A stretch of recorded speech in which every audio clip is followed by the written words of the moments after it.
So this is going to be different. This week we're just going to chat kind of at random, see what happens on this episode of DiceCasters. No, not bad. Yeah, I guess that's an intro. Do we still need that? There we go. Okay, so what I always loved in D&D was having a good villain.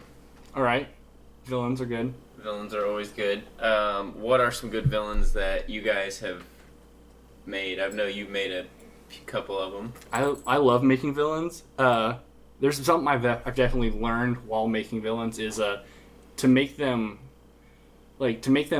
cunning and smart and like devious and such, but don't go out of your way to make them too smart. Like the first villain I was gonna have you guys face in the Flat World campaign was the leader of the Red Bands, which was basically like just a militant group that were like, they just wear red armbands and they're just kind of punks that kind of group together, and like they ended up finding him like really quick.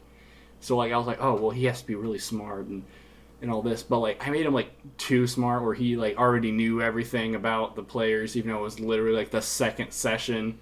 So I immediately just kind of kicked him off and just said no more of him, just because he wasn't fun. Like you guys probably don't even remember him. No, I remember him. Well, I mean, you weren't there, but yeah. I think I remember because later when we ran into the Red Bends again, I was like, "Where's this guy at?" And this was like 10 levels ago. So I mean, this was a good amount of time of D&D, and you were like, "Oh crap, I forgot all about that guy." Yeah, it's just because like they show up and he's like, "Oh, I know everything about you," because I think I got the sinister part of him down, but it was because he was basically a fucking god right off the gate. Because he just knew. He was just like, "Oh, I know you, Nexus." Like, how the fuck do you know Nexus? He's from the Underdark. I'm from the Underdark, man. He's like, I have my ways. I have my ways. As I pet my dog. And I think now I've taken to where I don't want to give them too much power, but if they do have that power, then they can, they're going to use it. Like, like it's kind of handy that all of the villains you guys kind of fought later in that campaign were deities. Yeah. So they knew stuff was happening, but I've purposely made them only have so much power. So like the Black, for instance, she is this omnipotent kind of force, but only within the realm of chaos and such. So she might have known that the party was coming, but she didn't necessarily like know that they were going to be able to succeed and such. And only once once this giant force of energy happened, then she was able to go, oh, that's where they're at, and then get there. Because, if we're playing it more, like, strict of, like, how, I guess, kind of you would do a god, that person would go, oh, someone's attacking my base, I'm there, and I kill them. And then I leave. A lot of times they can just send, like, an avatar of themselves. And that's exactly what I was doing, like, well, with this particular thing, they are, like, physical beings, and they're more akin to high level clerics as opposed to, actual gods. So they only have so much farsight, and that's why, like, she built up this army around her, so she wouldn't possibly think that anything was going to happen. And only until something sets off her radar, like, this massive explosion of hellish energy, that she go, I need to get going. I always like villains that kind of show up and then leave. Like, I'm trying to think of a better way to put this, but one who reoccurs. Yeah, a reoccurring villain. Someone who has their presence known, but isn't necessarily sitting there, like, fighting all the time or anything like that. Just kind of pops in and out here and there. Gives it more of like a mysterious feel, and it kind of builds up to when you actually do fight them. Yeah, and even better when you give them some kind of ability or trait that makes them just really annoying or just aggravates the players. Like let's say they can just plane shift way earlier than the players can. Like, I'm just gonna fuck with you. Yep, gone. Gone. I think a good example of that kind of thing was a good way to establish a villain without actually having to have them be there is to talk about them in kind of like hushed tones. So that'll build up their menace almost better than like having them show up and be this big jacked motherfucker. Yeah. Like the Face Stealer kind of arc that I did within that Flat World campaign. It was this, like, nobody knew how to describe him except for that he would steal your face. Yeah. And like he was locked away in this tunnel. Did he have to? He didn't have to kill the people, did he? No, he didn't. No, because you Yeah, that's found right. some of his victims. They just didn't have faces. Yeah. Did that have like an avatar? I forgot all about that. Yeah, it's that exact thing. That was that exact thing that I wanted to have, and I was able to like make them like this kind of scary menace without having to like have them pop up and be like boo and stuff like that. Yeah. And that was another really good villain just because of the fact that you didn't know who he was. Yeah. Or what he was, but Because it was a shapeshifter. yeah. And And it I would mean, steal your face and become that. we probably went through quite a bit of like just searching of who it was, Mhm. and then we finally found him in like a It was in a cave because you were following the lead of a paladin. That also we found him in a come- cave, and then we accidentally set him free, and then he got loose on the town, and then we found him in the town at a shop. It was took over the medic. Oh, the medic shop. That's right. Mhm. Did he have I the slept with shape medic, by the way. of the avatar? It was a giant centipede, yeah, That's awesome. with a human face. Yeah.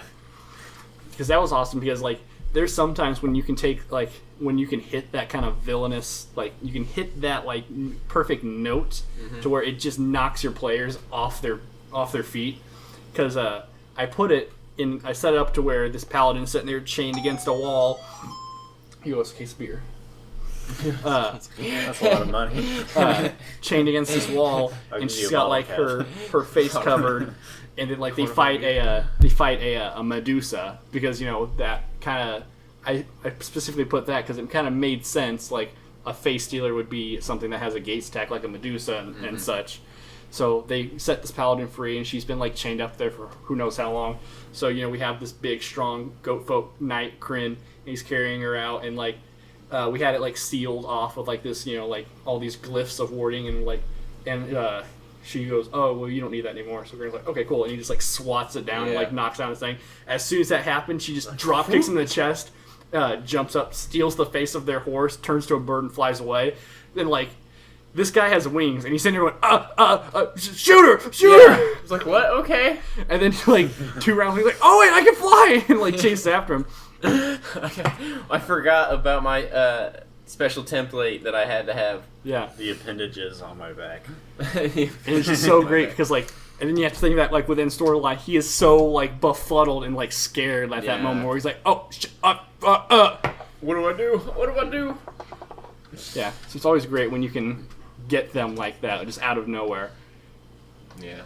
Putting players on their toes is probably, like, catching them off guard can be difficult, especially if it's a well-prepared party. But, I mean, when it does work, it works very well.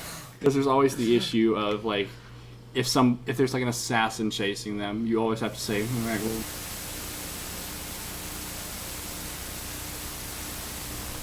And if you have to make them roll their spot check, and then they, don't make it from that assassin, they go, well, I guess you didn't see anything. But then you've literally told the players, hey, there's something you need to be looking out for. Yeah.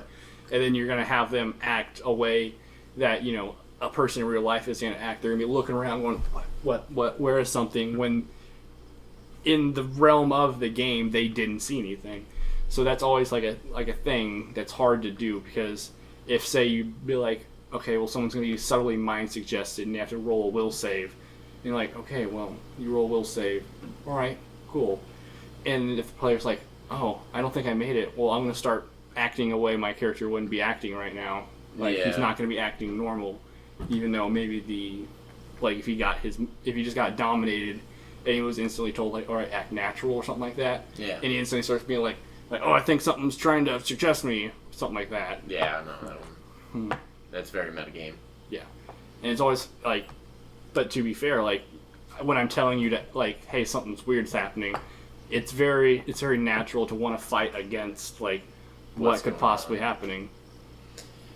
And fighting things like that usually our difficulty mainly because of, especially shifters and things that can shape change, mainly because of one prestige class, Warshaper, man. It's the most backwards, literally, prestige class where you get the best ability first, and then they give you a couple okay ones after that. Yeah. It's like, oh, you're immune to criticals. There you go. Oh, second level plus 4 to strength and constitution. Mm-hmm. Okay. I think it might be a little bit better just because of how we do Gestalt and I think some other things, but I mean, even within the realm of like, even if we played the rules perfectly, I still feel like that would be even more incredible class. Yeah, no, because just being immune to criticals in 3.5 is overpowering. Mm-hmm. It really is, especially as a player, because that's more something you put along the line for like a boss fight. Yeah. Or whatever. It's supposed to be something that's kind of rare. It's supposed to be like for that really badass shape-shifting druid or that werewolf that will, can turn into a whole bunch of different stuff, not for the fucking winged feral goat folk barbarian bear shaper. Bear shaper. Oh, Tarog was a beast. It's a monster. He was a monster. And then, I guess that was a good example of someone playing their character properly, because he didn't die. His character didn't get finished because of any monster or any big bad. It was like, well, Tarog eats stuff. Yeah. So he ate himself to death because he ate something that gave him a disease and he died. Yep. Oh god, I wish I would have seen Tarog actually in the fray, because I've heard so many stories about him. He's fucking horrible. He's the worst. It's like everything you could possibly stack onto one thing. Yeah, he did. He did it. Especially because of when you play games incorrectly, you get you can have every book every time. Yeah. So he had a plus 78 to strength, plus skirmish, plus he had reach, plus you can do flyby attacks. So he had haste and boots of speed and stuff like that. So he could fly by and hit 38 people. 38 people. And do 100 damage to each of them. God. And there I am, level 5 monk. I'm gonna push him over. And that'll be my turn. And I'm gonna stand behind him. I'm gonna stand. And then bend over. Yeah. And that's the problem. In the fetal position. That's all you can do. That was the problem jumping into a high level campaign as such a low level character, because they wanted to kind of keep it to where I don't know, maybe they were trying to help me out by having me start low and then go higher. I think they were trying to help themselves out, to be honest. I can see them doing that. Because it lowers the challenge rating so much. Yep, there's probably that. Because I'm sitting there going alright, let me see. Nope. Does 6 hit? No. And then somebody else 438 hit? Yeah, alright, roll your damage.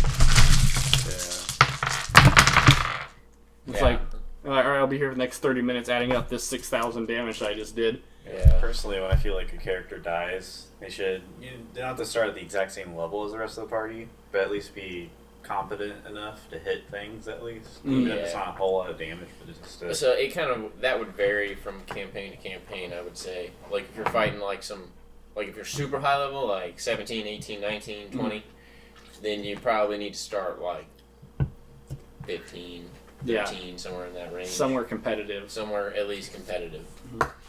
But it's hard to gauge that at higher levels. It really is, and it all really depends on your build and how you do your combat and how you set your character up. Yeah, you have items and all kinds of crap to worry about. But because then especially in 3rd edition, you're getting plus 78. That 7 different kinds of modifiers and all kinds of other things that you happen to worry about adding to your damage. That gets kind of hectic and someone can go, I forgot an entire D10 of damage, and it just gets to be crazy. Yeah. And then you get to points where we've kind of run into it in the Hunter campaign where I'm trying to challenge you, but I still want it to be kind of a power fantasy where you guys are these badass hunters, and yet there'll be sometimes where you guys walk in and go, all right, I attack it. Oh, okay, it died. It died. All right, well I guess we'll go to the next part, and then there'll be other times where it's all right, I just put an okay challenge against them. And just because of how it, I don't know, I guess because of how it interacts with how they've set up their characters, now all of a sudden this thing, they could fight 20 dragons and they can just mow them down. But as soon as you have guys that form a phalanx, then it just fucking shits all over them because they don't really have a thing to go against that. No, And the Phalanx fighting style in 3.5 is superior. That's what Team Stranglehold got, like, through most of that short amount that we played through it. Mm-hmm. Yeah, and I didn't really have to deal with any type of, like, Constitution save, I think it was, during most of the campaign. So when that was, like, thrown at me, he had no defenses for that, really. Yeah, as soon as he gets hit with a poison spray, then he just goes down. Yeah. We have this almighty deity just walking around, blast, blast, blast, and then... What? Fortitude save? Oh, crap. Just wiping out, like, thousands and thousands of orcs with, like that, and then as soon as he walks up to a plant that has a poison spray, it fucking slaughters them. Yeah. Yeah, luckily he had plot armor. He had a little bit of plot armor on him. I wanted to take care of him. Plot armor is a real thing that a lot of characters kind of underestimate the value of. Like, I see so many games and, like, hear about so many games where it's like, well, when a character dies, they die. It's really hard for me to kind of divorce myself from a character like that. Especially when I'm trying to build a story for them. Yeah, I mean, you can always... Depending on the situation, of course, but you can always, like, take them prisoner, or, maybe the villain is just really sadistic and cuts off one of their arms. Yep. You just leaves them there. Can always maim them. But I mean, a lot of times I end up killing somebody, they took 600 points of damage, and I can't even fudge it. Like, Kryn walking into an unexplosive device 6 times, it's like... Yeah, playing it ran into your face. Yeah. Was that... No, that was Alex's character, wasn't it? Yeah, it was both of them. They both did it? Yeah, they ran into a booby trap door. Oh my god. Because it's like, alright, I'm going to push the door open. Alright, it blasts you. It's like, I'm going to push it again. It blasts you. Oh, I'm going to kick it open. I'm going to kick it open this time. It blasts you. Alright, I guess I'm down 300 points of damage. That's okay. Alright, you've blown open the front door 6 times. The entire place knows you're here. Yeah. Alright, and I'm like, there's nothing I can do. They all jump on you and murder you. Like, they won't even take you... they did take him prisoner after they killed them. Yeah, after they killed them. I had, like... That's one of those things where even though I gave them plot armor, I had also written myself into a corner where they had to kill people to sacrifice them for this thing. It's like, so you're getting killed. There's nothing else I can do for you. Sorry. Yeah. After the first 2 times of blowing yourself up. You think you learn, but no.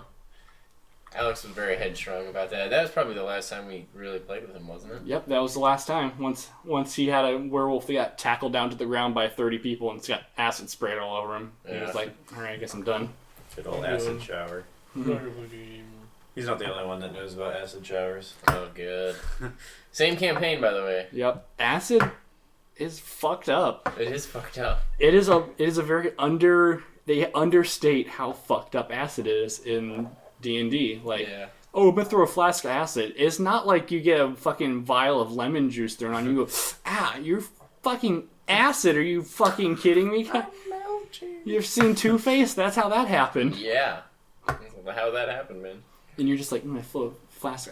Alright, here's a question. When you guys think of someone throwing a flask of acid, are you imagining someone throwing an entire glass bottle at somebody, or are they having the bottle and they uncork and go like splash?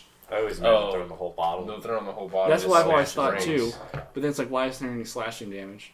Or piercing? Or something like that from it shattering? Why isn't there like I don't know, there's always weird... You can homebrew that, of course. Yeah, like catching the bottle.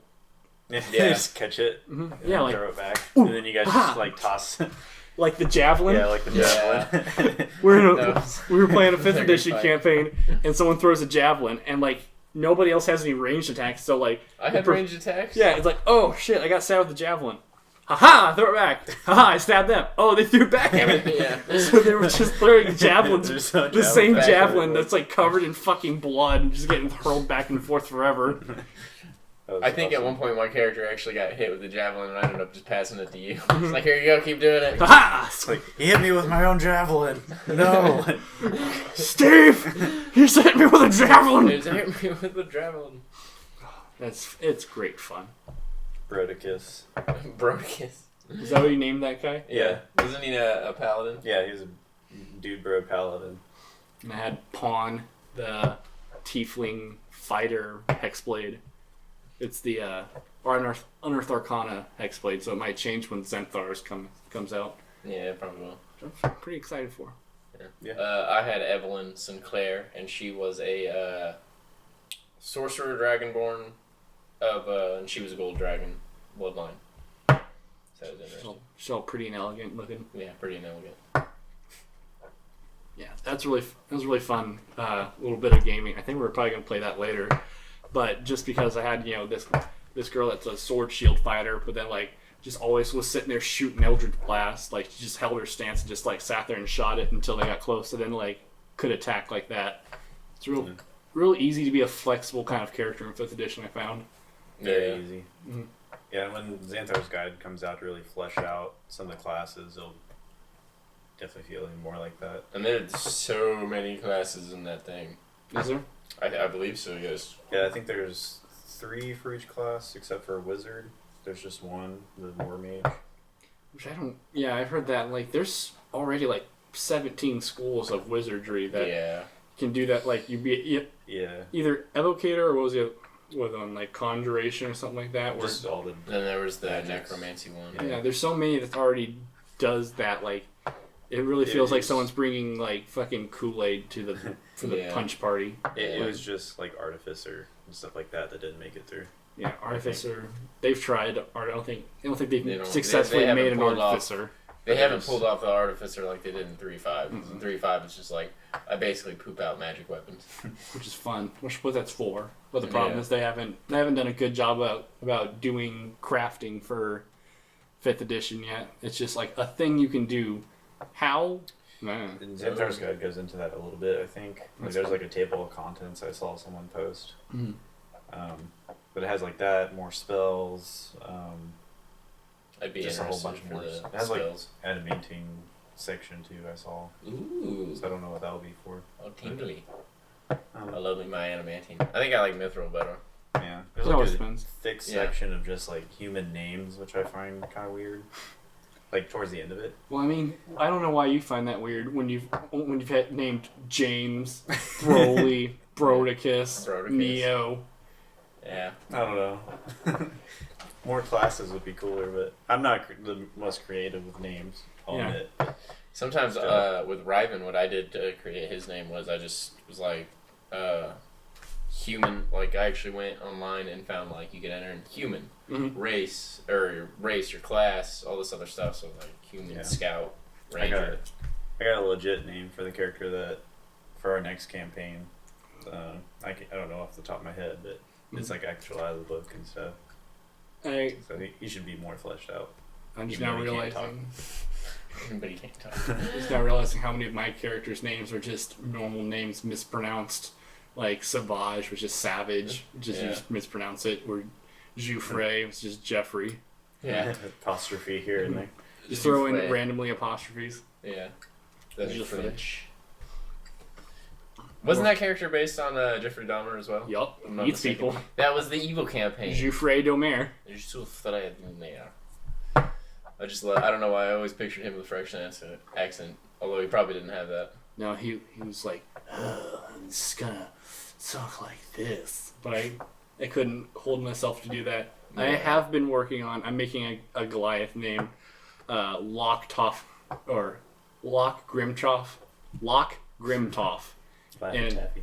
Laffy Taffy, yeah. Lock Grimtoff, and I've been working on trying to make it so that I can actually just speak as a Goliath the entire time. Ooh. Just to add that little bit. The only person who I've always been able to keep in character was Exia, because all I had to do was talk like I was Alphonse Elric from I just have to talk like this the whole time. Yeah. Everyone else, I just slip in and out of. Yeah, you kind of have to. Yep. You can't. I'm not even gonna try. I know my limitations as a monotone. Monotone. It's gonna be this slightly higher or slightly lower. Speaking of which, now we're getting off D&D. I was sitting there talking to you about Shadow of War, and I was like, "Oh, I heard Sam Riegel." You're like, "Oh, that was probably Travis." I know Sam Riegel's voice. That's my shit. That's my shit, man. And I watched someone do an entire playthrough of that game, and I'm sitting there going, "That's Travis. That's Sam. That's Sam." And the entire time I'm sitting there, "Fuck you, Robbie. Fuck you, Robbie. Fuck you, Robbie." We'll see. Pull up the cast list. They're in there. They're both in there. I know they're both in but there. they're only under there in as orc number this and orc number really? that. So like it's not like he's Grimthar the this and that because they all recorded for all the different voices. Did you watch the Critical Role 2-shot? With Shadow of War? Yeah. I only watched the intro where they do their different voices. Okay. Well, they start with their voices like what they did in the game, I believe, and then they kind of go into some different ones. Mm. Sam does all kinds of different ones. He does high-pitched ones. He does the low-pitched ones. I was really surprised because Travis did a really kind of like... He did a goblin. Yeah, he did like a goblin voice. But you can always, like... I can always tell because they always have, like, very slight versions of their voice. Like, Sam has very... Like, every one of his characters has, like, to him. And, like, all of Travis's has, like, no matter what. Even if he's being, like, super high-pitched, like, oh, I'm going to go to the store! Like, he always has that. He can't get away from it. Voices are hard in D&D. I always try to make sure I kind of introduce, like, characters as having an accent. But I'd like to. It's difficult. Just my limitation as a person. It's just super hard, especially when, like, players and characters will, like, have 40 questions for them. Like, I can't keep making this voice to answer your petty questions, fucker! Am I doing Canadian, Irish? I was wanting to make my Sorcerer Ninja build for 3.5 have like a Russian accent, and I just talk Russian the whole time, because I can do that decently. Just the Russians, you know. Russian accent the whole time. I can In do that. Russia, a sword stabs you. I like James' college try at being a fucking what was that? Irish dwarf. The dwarf Oh, that God. came out. Well, was it either Jamaican or Australian? He was Jamaican. He was totally Jamaican. Sounds like Joey's southern accent. The South will rise again, man. South That's some Friends humor for you. Yes, it is.